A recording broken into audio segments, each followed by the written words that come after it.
Hello friends, today we are going to discuss in a summarized way what are the basic physical properties which distinguish between metals and non-metals in chemistry. So I listed all the physical properties which I know or which we can go through in this table, and we want to discuss it in respect of metals and non-metals.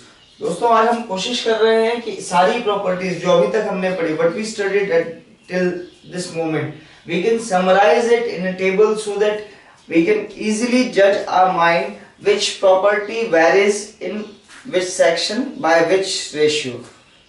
हम कोशिश कर रहे हैं कि इन सारी properties को देखें कि ये मेटल और नॉन मेटल में क्या डिफरेंस देती है और क्यों देती है.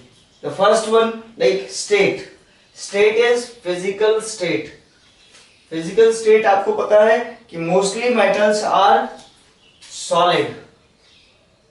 क्या पाए जाते हैं, हमें पता है कि जो स्टेट ऑफ एलिमेंट है मेटल्स में सारे एलिमेंट्स मैक्सिमम एलिमेंट्स किस फॉर्म में होते हैं, सॉलिड में. और नॉन मेटल्स में इसमें तीनों स्टेट होते हैं, all three states.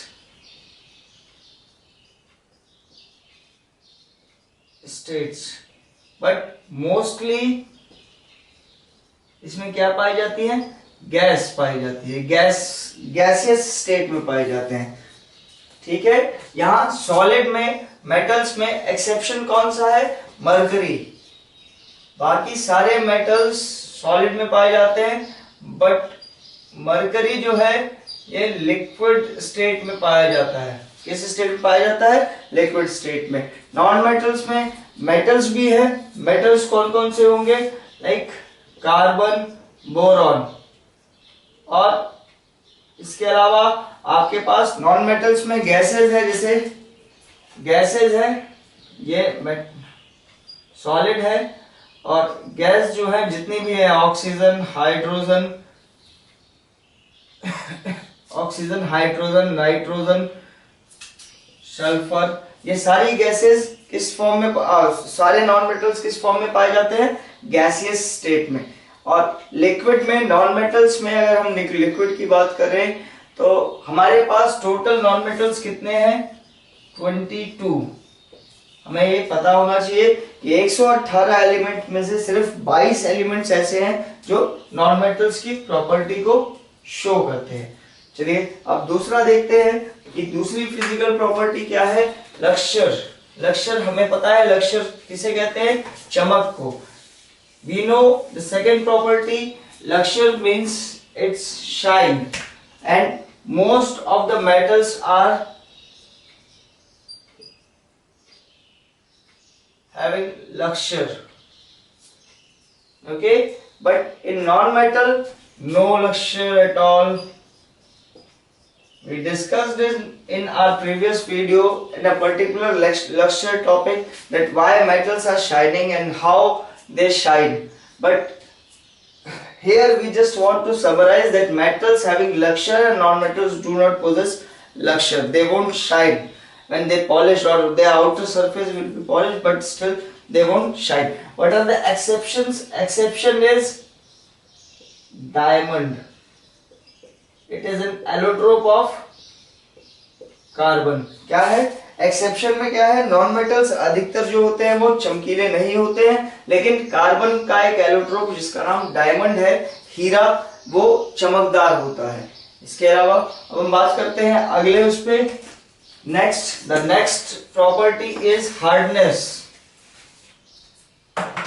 Next property is hardness. Metals are hard and non-metals are soft.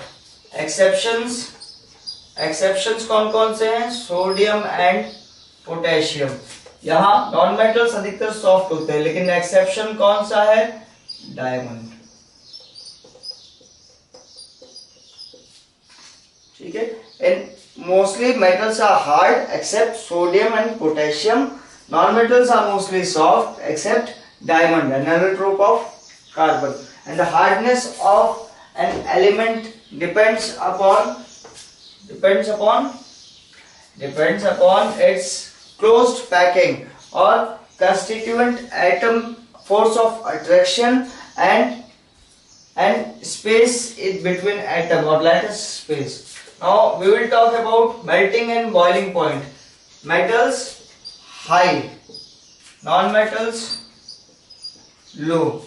Melting and boiling point. What is melting and boiling? Melting is a process of converting solid into liquid by heat, and boiling is a process of converting liquid into gas by heat. So we studied this in detail in our individual topic of melting and boiling point. We just want to summarize all these things in this video. Melting and boiling point of metals are high due to the strong force of attraction between bonds, and low due to weak force of attraction between atoms.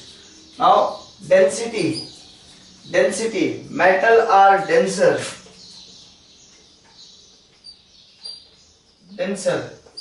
and it has low density, or we can say metals have high density and non-metals have low density.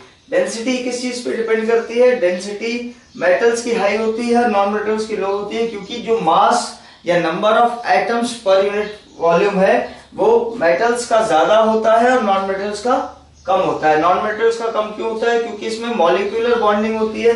Metals का ज्यादा क्यों होता है? क्योंकि ये crystalline form में होता है. ठीक है. Malleability, they are high malleable and they are low in malleability. High malleability क्या होता है? malleability वो प्रॉपर्टी है जिसके थ्रू किसी भी एलिमेंट को थिन शीट्स या चादर में कन्वर्ट किया जा सके बाय बीटिंग. किस चीज से? उसे सप्रेस करके पतली चादरों में, जैसे एल्यूमिनियम की फॉइल्स बनती हैं और जो भी हमारे ईटेबल फूड्स हैं उनको हम पैकेजिंग के लिए भी यूज करते हैं. डक्टिलिटी क्या होता है? Ductility is the process by which a metal or an element can be converted into thin wires, किसी भी तरीके का. तो metals are high in ductility too and non-metals are low in ductility.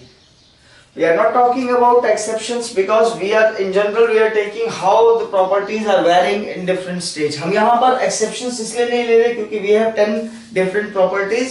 हमने इन सभी को अलग अलग पढ़ लिया है. अब हम सिर्फ कोशिश कर रहे हैं कि कैसे मेटल और नॉन मेटल को डिस्टिंग्विश करें. इन जनरल मैक्सिमम क्या होते हैं? तो डक्टिलिटी हाई होती है मेटल की और नॉन मेटल की लो होती है. इसी तरह से इलेक्ट्रिकल कंडक्टिविटी, यहाँ इलेक्ट्रिकल कंडक्टिविटी हाई होती है और यहाँ लो होती है.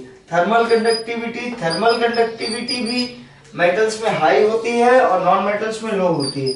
इलेक्ट्रिकल और थर्मल कंडक्टिविटी जो है, या यूं कहें कि इलेक्ट्रिकल और थर्मल कंडक्टिविटी के लिए जो इंपॉर्टेंट चीज है वो है फ्री इलेक्ट्रॉन्स या फिर आउटर मोस्ट वैलेंस इलेक्ट्रॉन, और जो मेटल्स में पाए जाते हैं नॉन मेटल्स में नहीं पाए जाते. इसमें एक ही एक्सेप्शन है, ग्रेफाइट,